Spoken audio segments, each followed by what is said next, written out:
Eu particularmente não quero morrer tão cedo e eu tenho certeza que você também não.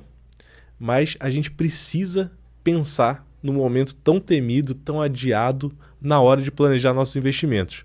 E é sobre isso esse vídeo aqui hoje do Monitor do Mercado, que eu espero que te ajude a se planejar da melhor forma possível para aquele momento que ninguém quer que chegue.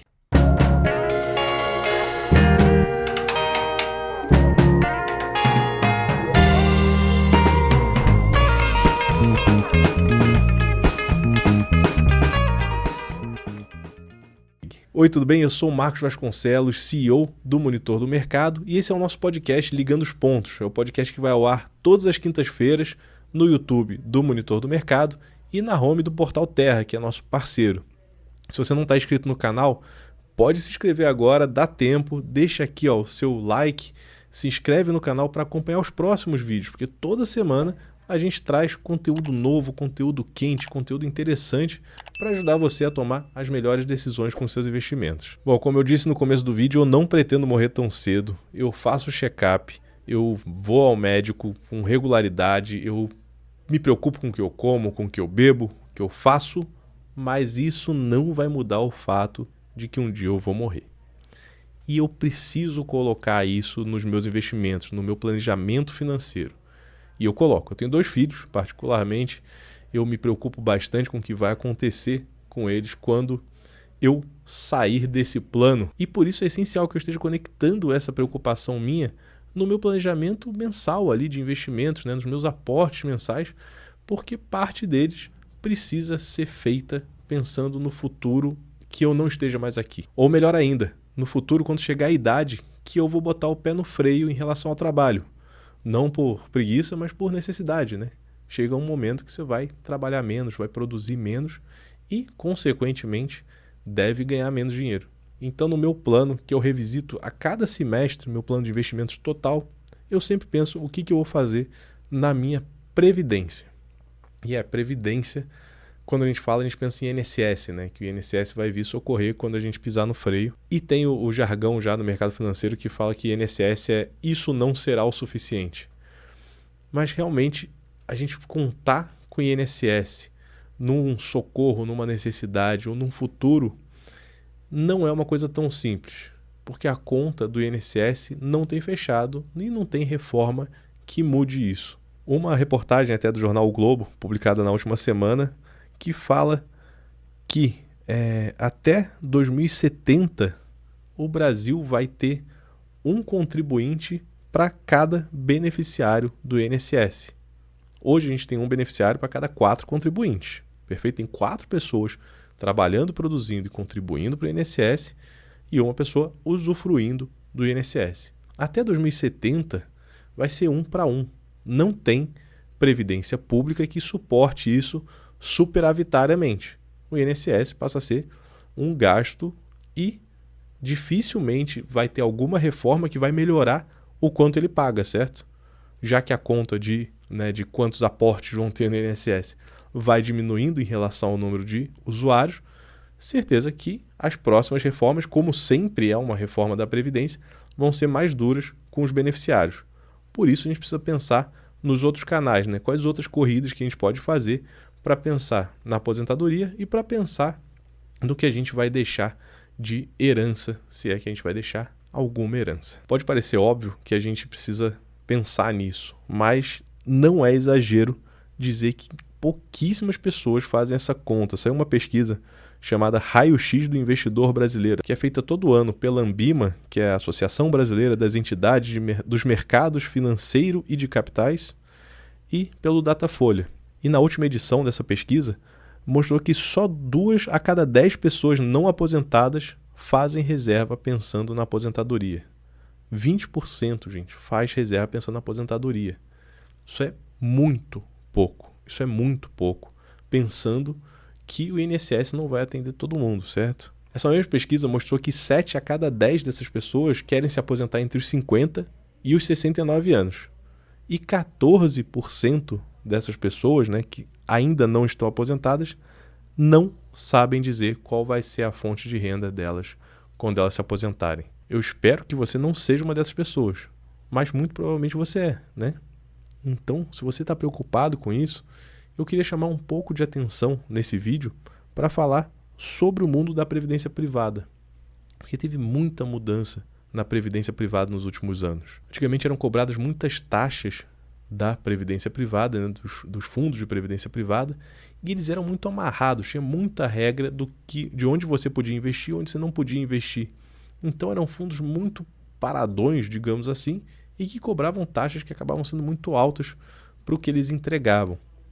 Mas nos últimos anos, vou dizer nos últimos 10 anos, a gente teve bastante mudança na parte de como esses fundos devem funcionar, né? Na regulação desses fundos. E eles ficaram mais flexíveis. Eles são obrigados ainda a dar uma liquidez muito alta.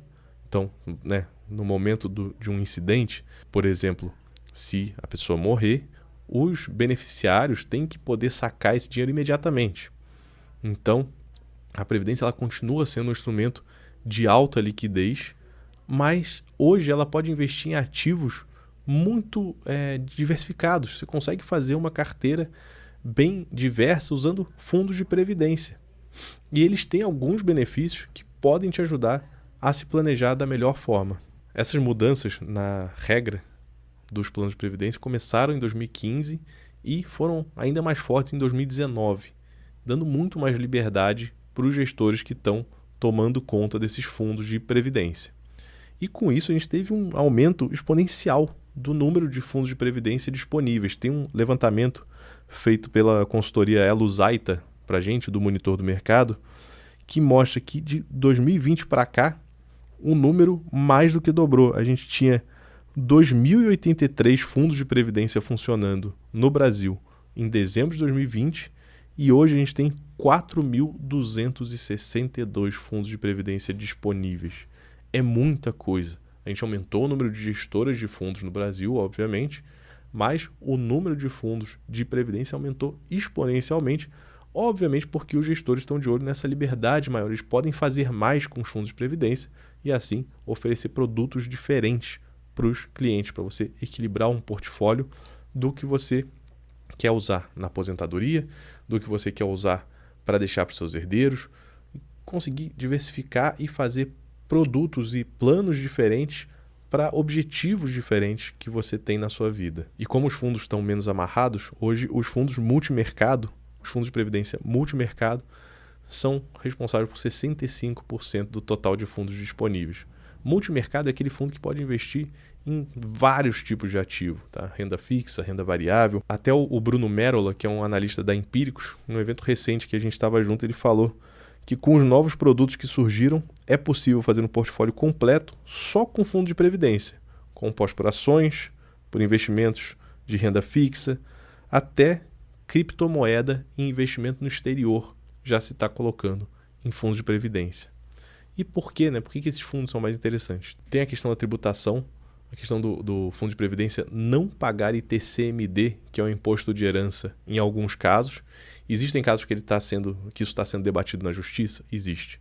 Mas em vários casos, os fundos de previdência não pagam ITCMD quando são transferidos para os herdeiros. Ou seja, você já poupa uma bela quantia aí. Você não, que você não estará mais aí. Mas os seus herdeiros já poupam uma bela quantia aí de imposto, isso sendo mantido. E além disso, tem o caso deles não entrarem em inventário. Vários fundos de previdência não entram no inventário. O que é o inventário? Se você não sabe, quando a pessoa morre, todos os bens dela ficam travados no inventário e você precisa pagar diversas custas para liberar esses bens. Os fundos de previdência, eles vão direto para os beneficiários indicados nos fundos de previdência. Com isso, você consegue pular esse inventário e, inclusive, às vezes, distribuir o dinheiro necessário para destravar o inventário. Então, você usa o fundo de previdência como instrumento de segurança para quem vai estar ali no inventário poder destravar os seus bens, poder destravar a herança, poder pagar as custas necessárias para destravar isso. É uma das estratégias. Existem seguros para isso? Existem outras estratégias, mas o inventário hoje, com o fundo de previdência, você consegue pular esse caminho em diversos tipos de fundo. E aí tem que ficar claro, você tem que sempre ver qual fundo que faz sentido para você, qual tipo de previdência. VGBL, PGBL, né, que é a sopa de letrinha dos fundos de previdência, que tem tributações diferentes. Se você vai ter imposto, né, em cima de tudo que tiver ali dentro quando você for sacando, ou se vai ter imposto em cima dos rendimentos que fizer, quanto tempo você pretende deixar isso no plano A, né, no plano de dar tudo certo e você só vai pisar no freio no trabalho e precisa usufruir aquela renda, ou no plano B, que é você não estará mais aqui e seus herdeiros vão ter que se virar com aquela quantia. Bom, como já está em pauta no legislativo a possível incidência de TCMD, né, em diversos casos de previdência, e como o judiciário já tem discutido esse ponto, né, da transferência dos ativos para os herdeiros sem passar pelo inventário, esse tem sido o momento de uma corrida de diversos investidores para os fundos de previdência privada.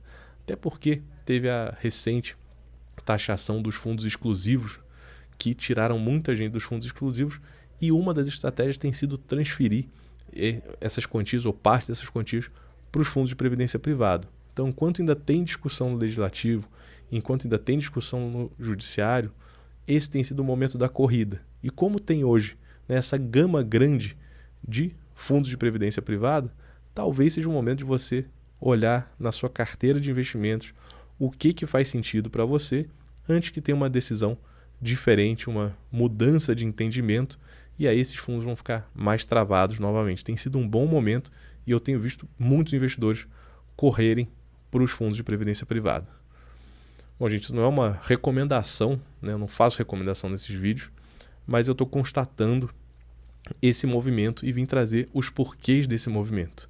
Espero que isso tenha trazido uma reflexão interessante para você, para os seus investimentos, que te ajude a tomar as melhores decisões em relação ao seu dinheiro, que é você que tem que mandar no seu dinheiro. Se você assistiu o vídeo até aqui, muito obrigado. Se quiser deixar um comentário, será muito bem-vindo. E não esquece de curtir o vídeo, compartilhar o vídeo com as pessoas que você conhece, que você acha que podem ter interesse nesses assuntos. Semana que vem a gente está aqui de volta com mais informação e mais conhecimento para você lidar com o seu dinheiro.